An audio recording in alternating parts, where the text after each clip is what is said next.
Hello everyone, welcome back to another Drink the Video Games Adventurer flip through. I'm Brian here, thanks for joining me, and today we are talking about Indy in Atlantis. So that's pretty good. We are on to number 3 of the adventure series here. Still got the dual branding, the LucasArts and Lucasfilm games. If you remember though, last time I believe it was Lucasfilm games on top, LucasArts on the bottom.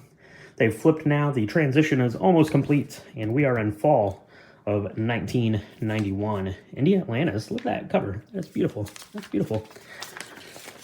Flipping it open here, the evolution of Lucasfilm games, the art department. So this is pretty awesome. This is by Colette Michaud, and it's featuring some different of the artists, the art department here that works on the games. You got some Monkey Island stuff up there, a little snippet about Sean Turner, and some more stuff there, so check that out. I love these adventure magazines for all of the concept art. I am no artist myself, but I really love seeing art that people make, because that's pretty great.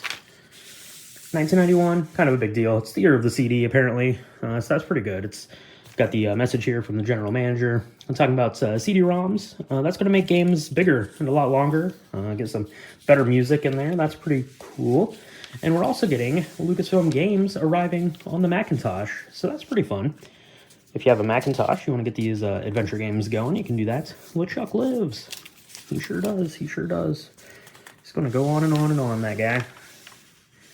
Rebel Alliance alert, The Empire Strikes Back on Nintendo there. Got some screenshots of the game, all that kind of stuff there. The Largo embargo continues, no end in sight, from Scab Island. That's no good. We've got LucasArts on TV.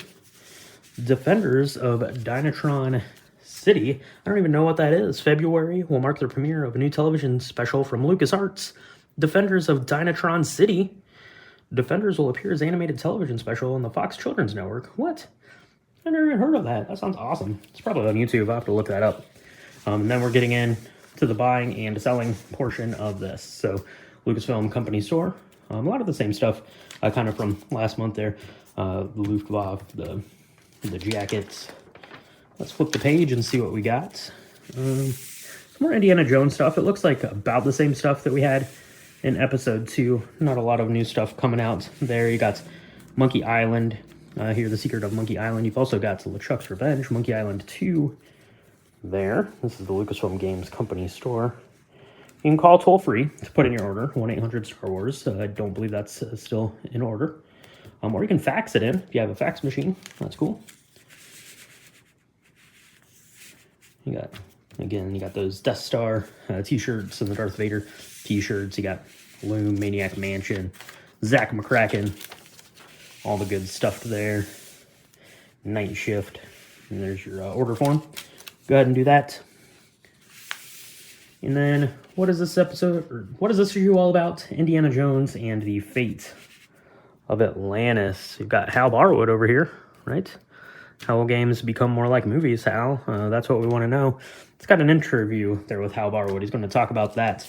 I guess, to my knowledge, we're going to be talking about Fate of Atlantis on its own episode, so I need to do a little bit more research on it. But to my knowledge, Indiana Jones and the Fate of Atlantis was like one of the kind of scrapped scripts for Indiana Jones way back in the day. So they decided to turn it into this game, and it's pretty fun. I haven't played it all the way through in quite a while. I've fired it up a couple of times in the not so long ago, but I'm very excited to get back into check that out.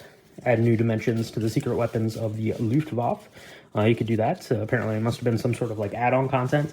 Add-on content back in the day was pretty wild because you had to go to a store and get like discs and try to install it and hope that it all lined up, all that stuff. So that was pretty wild stuff. So I like reading about old stuff like that. And then speaking of old stuff, we got iMuse bringing actual music and sounds into these games now, right? CDs were coming in, as we saw earlier in this issue.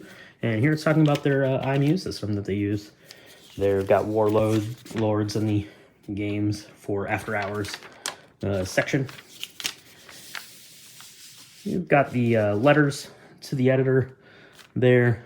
Those are pretty good. Dear citizens of Lucasfilm, I am not a child. I am a responsible adult. Of course you are. Of course you are. The Adventurer number 3, fall 1991. There you go. Special thanks to George Lucas.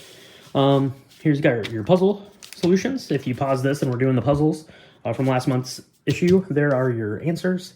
Got the Sam & Max Steve Purcell comic strip there. And then that wraps it up for issue number 3 of the LucasArts Adventure thing. Now we're getting emblazoned with the company store. You know, make sure you don't just chuck this in the trash. You want to make sure you get your Star Wars and Indiana Jones stuff there.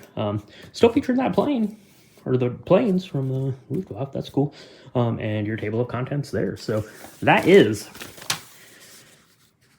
issue number 3 of the LucasArts Adventure. This was, I had 2 of these that I had a really hard time tracking down. This was one, and we'll get to the other one here. And there's another one that I haven't been able to track down yet, so spoiler warning, but we'll get there when we get there.